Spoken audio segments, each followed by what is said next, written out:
If you are a complete beginner, asking which ETF is the best might be the question that gets you into trouble. Not because that question skips the most important part. What are you actually investing for? One person buys an ETF for retirement, 30 years away, and keeps investing through market drops. Another person buys the same ETF for a house down payment next year, then panics when the market falls. Same ETF. Completely different strategy. So, in this video, I want to give you a beginner ETF strategy that does not start with ticker symbols. It starts with goals, risk, broad diversification, low costs, and rules you can actually follow. By the end, you should have a simple way to think about ETFs without needing to copy a stranger's portfolio or chase whatever fund looked best last year. Welcome to Grow with Tony, where we break down money, investing, and long-term wealth in a simple, practical way. This video is for education only, not financial advice. Always do your own research, and consider speaking with a qualified professional before making financial decisions. Here is the big idea. The best ETF strategy for beginners does not start with a ticker, it starts with a job. What is this money supposed to do? Is it for retirement decades from now? Is it for a house in a few years? Is it money you may need soon? Is it long-term wealth-building money? Those questions matter because an ETF is only a tool. A good tool used for the wrong job can still create a bad result. Think about a kitchen knife. It is useful, it is simple, it can help you do a lot of things. But if you try to use it as a screwdriver, the problem is not that the knife is bad. The problem is that you chose the tool before you understood the job. ETFs work the same way. Before you ask which ETF is best, ask what job the money needs to perform.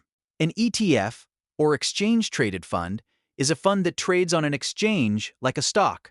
Many ETFs hold a basket of investments, such as stocks, bonds, short-term instruments, or other assets.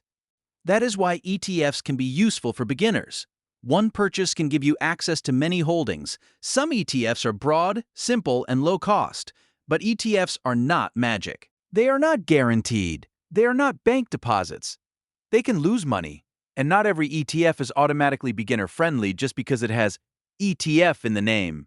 So the beginner strategy is not buy ETFs because ETFs are good. The beginner strategy is use ETFs as tools inside a plan. Step 1 is goal and time horizon. Money needed soon should not be treated the same as money for retirement. If you need the money in 1 or 2 years, a big market drop can ruin the plan even if the ETF itself is perfectly normal. But if the money is for 30 years from now, short-term drops may be part of the journey. Imagine two beginners, Mia and Daniel.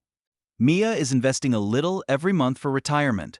She knows she will not touch the money for decades. When the market falls, she does not enjoy it, but she expected volatility. Her ETF is doing the job she assigned to it. Long-term growth with ups and downs along the way. Daniel buys a similar ETF because he heard it was a smart beginner choice, but Daniel quietly plans to use that money for a house down payment in 18 months. When the market drops, he is shocked. He did not buy a bad ETF. He used a long-term tool for a short-term job.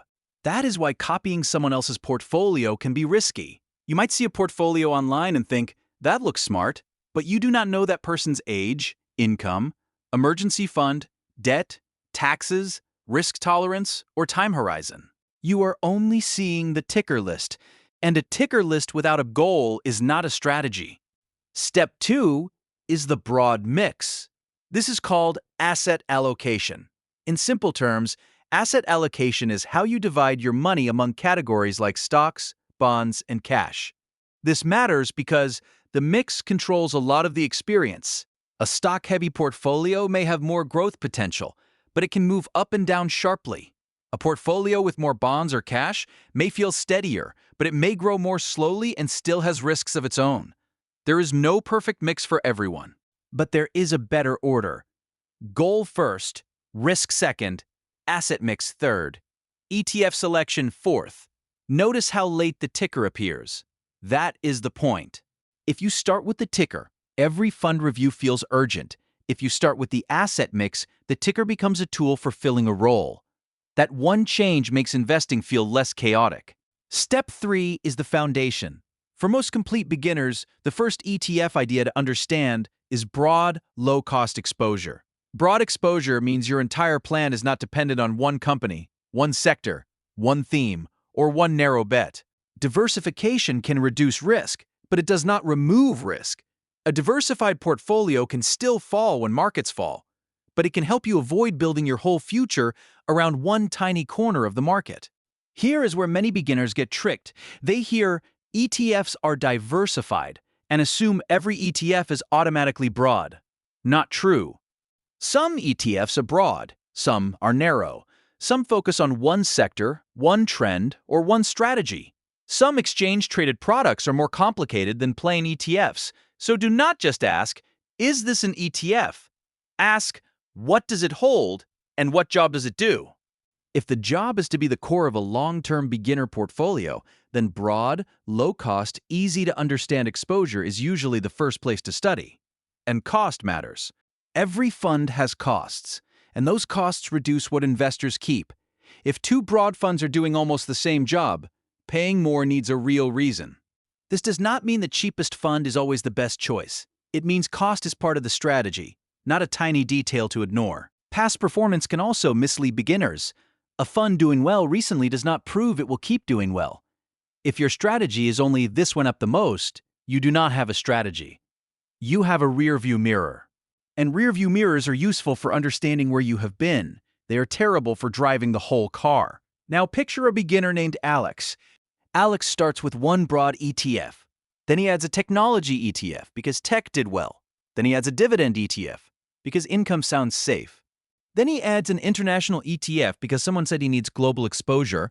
Then he adds another growth ETF because he feels like he is missing out. After a few months, Alex owns 8 ETFs. It looks diversified. There are lots of ticker symbols. There are different names. The portfolio looks busy and serious. But when Alex checks what the funds actually hold, many of them chase the same type of companies. Some funds overlap, some do not match his goal. Some were bought only because they sounded smart that week. The portfolio has more products, but not more clarity. That is the moment every beginner needs to understand. Beginners collect ETFs. Investors build systems. A collection grows every time you feel uncertain. A system tells you what belongs, what does not, and when to leave things alone. That leads to step 4. Add complexity only when it solves a real problem. A sector ETF, dividend ETF, bond ETF, international ETF, or income-focused ETF might have a place for some investors. But this sounds smart is not enough. Before adding another ETF, ask 3 questions. What problem does this solve? What risk does it add? And what would make me rebalance or remove it later? If you cannot answer those questions, you may not be adding strategy. You may be adding clutter. This is where beginners accidentally build portfolios that are hard to maintain. They do not have one clear plan.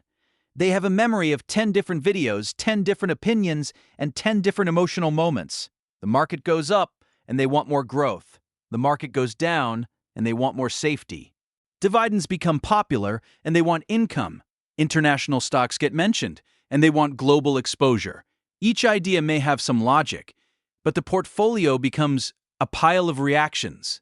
More ETFs do not automatically mean better diversification. Sometimes more ETFs just mean more overlap, more confusion, and more reasons to second-guess yourself. The goal is not to build a portfolio that looks impressive in a screenshot. The goal is to build one you understand well enough to keep. Step 5 is maintenance. A beginner ETF strategy should not require a new decision every week. It needs rules. How often will you invest new money? What will you buy when you invest? How often will you review the portfolio, and what will you do when the mix drifts? That last one is rebalancing. Imagine you choose a simple mix. Over time, stocks rise a lot and become a bigger part of the portfolio than you planned. Or, stocks fall and become smaller than you planned. Rebalancing means bringing the portfolio back toward the mix you chose. This matters because without rules, beginners often let emotions write the plan. They buy more after prices rise because they feel confident. They stop investing after prices fall because they feel scared. They switch funds because another ETF looks better this month. Here is a simple example.